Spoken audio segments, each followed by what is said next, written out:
il existe deux modes d'allaitement. L'allaitement maternel, c'est lorsque la maman alimente son bébé au sein. Et l'allaitement artificiel, c'est lorsque la maman alimente son bébé au biberon. L'allaitement le plus recommandé est l'allaitement maternel de par ses avantages, car il y en a tellement. Mais sinon, il y a certaines femmes qui sont contraintes d'alimenter leur bébé au biberon, peut-être parce que leur état de santé ne permet pas qu'elles puissent allaiter au sein. Ou alors, il y a certaines mamans qui décèdent, autant pour moi, en voulant donner la vie. Donc, le bébé qui survit est contraint de prendre le biberon. C'est donc pour ces bébés-là et pour ces mères-là qui doivent allaiter, qui allaitent les enfants au biberon que nous faisons cette vidéo aujourd'hui. Donc, aujourd'hui, nous allons prodiguer quelques conseils pour ces mamans qui allaitent au biberon.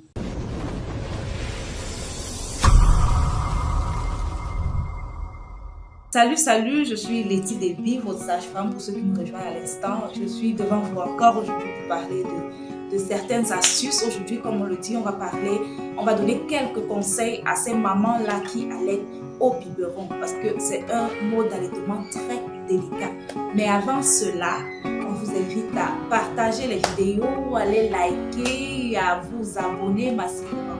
Donc aujourd'hui, on s'intéresse plus à nos bébés. Aujourd'hui, on ne parle pas de mamans. Mais sinon, on vous prodigue quelques conseils. Vous allez écouter quelques conseils pour effectuer votre allaitement sans problème, pour éviter les dégâts chez le nouveau-né ou alors chez notre nourrisson. Alors, le premier paramètre à prendre en compte ici, avant d'allaiter votre enfant au biberon, c'est le choix du lait artificiel. Tous ces laits sont faits à base de lait de vache. Des fois, certains s'inspirent du lait maternel pour fabriquer leur lait. Mais sinon, la qualité du lait n'est pas fonction du prix. Ce n'est pas parce que le lait est cher qu'il est forcément bon. Non.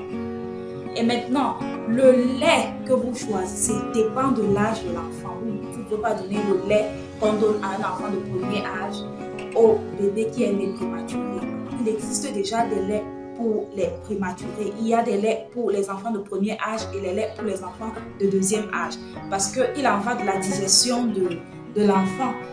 Il ne va pas bien digérer. Pour un enfant de premier âge, il ne digérera pas très bien le lait qui a été conçu pour un enfant de deuxième âge. Donc, soit vous pouvez consulter votre pédiatre pour choisir le lait à votre enfant, soit vous-même, vous pouvez à travers les expériences des autres, choisir un lait et surveiller votre enfant, sa réaction, comment il réagit par rapport à ce lait-là. On évalue les selles de l'enfant. Est-ce qu'il mange ça, il consomme bien? Est-ce que le lait le constipe? Est-ce qu'il perd le poids lorsqu'il prend ce lait? Donc, ces paramètres, il faut les prendre en compte avant de choisir le lait maternel. Et il est préférable de choisir celui-là qui est riche en fer. Et maintenant, le lait se fabrique avec de l'eau. On ne va pas utiliser n'importe quelle eau pour fabriquer le lait de notre bout de chou, non. Les mamans optent généralement pour l'eau minérale. Et en principe, c'est ce qui est recommandé, d'utiliser une eau qui est propre pour effectuer le lait de l'enfant. Pour ces dames-là qui n'ont pas les moyens de s'acheter de l'eau, elles peuvent tout simplement bouillir, puiser de leur eau, une eau propre, l'eau de source, l'eau de fourrage. Elle la fait bouillir, elle laisse reposer l'eau. Elle peut également la filtrer avant d'utiliser pour le lait de son enfant. L'on doit suivre les indications de bébé. Ce qui veut dire quoi? On fabrique le lait en fonction de son âge déjà. Et aussi, on doit connaître les quantités qu'on donne à bébé. S'il ne mange plus, on ne doit pas le forcer. Non, on le laisse. On ne le force pas à finir le biberon que nous avons fabriqué pour lui. Et aussi, le reste, nous devons le verser parce que c'est le lait qui se fermente. Donc, si on le redonne à bébé, ça va créer d'autres problèmes dans son organisme. On doit donc s'arranger à fabriquer le lait en fonction de la dose qu'il peut prendre. Peut-être pour un début, on ne connaîtra pas. Mais à quelques jours plus tard, on saura que, attends, quand je fabrique mon bébé a par exemple 1 mois et quand je fabrique, je mets le lait à 20 millilitres, il le termine généralement et il en redemande encore. C'est encore mieux de le faire et de fabriquer tout le temps que de fabriquer une grande quantité et que ça reste. Et vous pouvez vous dire pour économiser qu'après on va le mettre. Non. Quand il finit sa dose, le reste on jette. Donc pour éviter les dépenses inutiles, pour éviter de gaspiller, il est mieux de fabriquer le lait de bébé en petite quantité.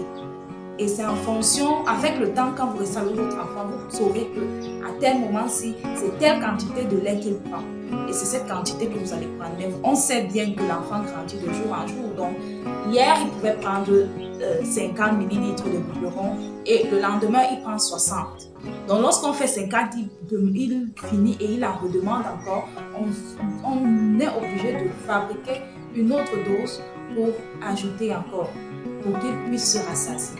Donc, il est préférable de fabriquer la quantité de lait nécessaire pour lui, pour une dose, que de fabriquer en grande quantité et verser le reste. Si, bien sûr, il y a un reste, on doit le verser, on ne doit plus donner ce lait-là. Et là, on va parler de l'hygiène.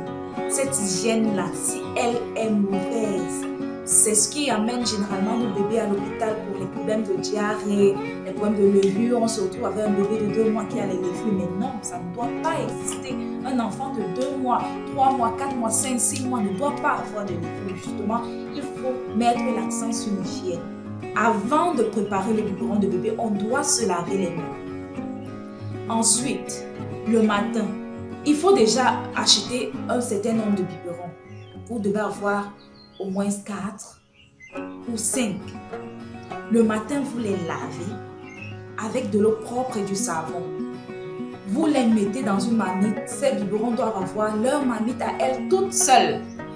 On met les biberons dans la marmite, on met de l'eau, on les met à ébullition. L'eau doit bouillir, les biberons doivent bouillir. Après ébullition, donc, on prendra le biberon à l'intérieur pour fabriquer le biberon, la nourriture de bébé. Donc, en principe, l'idéal serait que chaque biberon soit prévu pour une dose de nourriture. Il n'est pas préférable qu'on utilise le même biberon 3 fois la journée, non, c'est pas conseillé. Et maintenant, lorsque vous finissez de nourrir bébé, vous rincez ce biberon pour enlever les résidus de lait à l'intérieur, vous versez. Soit vous gardez le biberon dans de l'eau pour attendre de les laver après quand il le faudra. Ne jamais garder le biberon avec le lait à l'intérieur. Et toujours se laver les mains avant de préparer le lait de bébé. La digestion du lait artificiel est plus lente que celle du lait maternel. Vous allez voir les bébés qui s'alimentent au sein tétés constamment. Par contre, il est préférable pour ceux qui prennent le biberon d'espacer au plus 3 à 4 les repas pour permettre à bébé de mieux digérer ce lait. Et il faut lui donner de l'eau également pour faciliter la digestion. Donc les mères de bébé, vous devez être vigilantes. Vous devez observer votre bébé chaque jour par rapport au lait que vous avez pris. Il y a certains qui peuvent les constiper, d'autres qui peuvent les déshydrater, d'autres qui peuvent leur donner de la diarrhée. Donc on doit être observante. Dès lors que vous constatez un changement par rapport au lait que vous avez pris, soit vous allez consulter un pédiatre, soit vous demandez conseil auprès de votre consultant.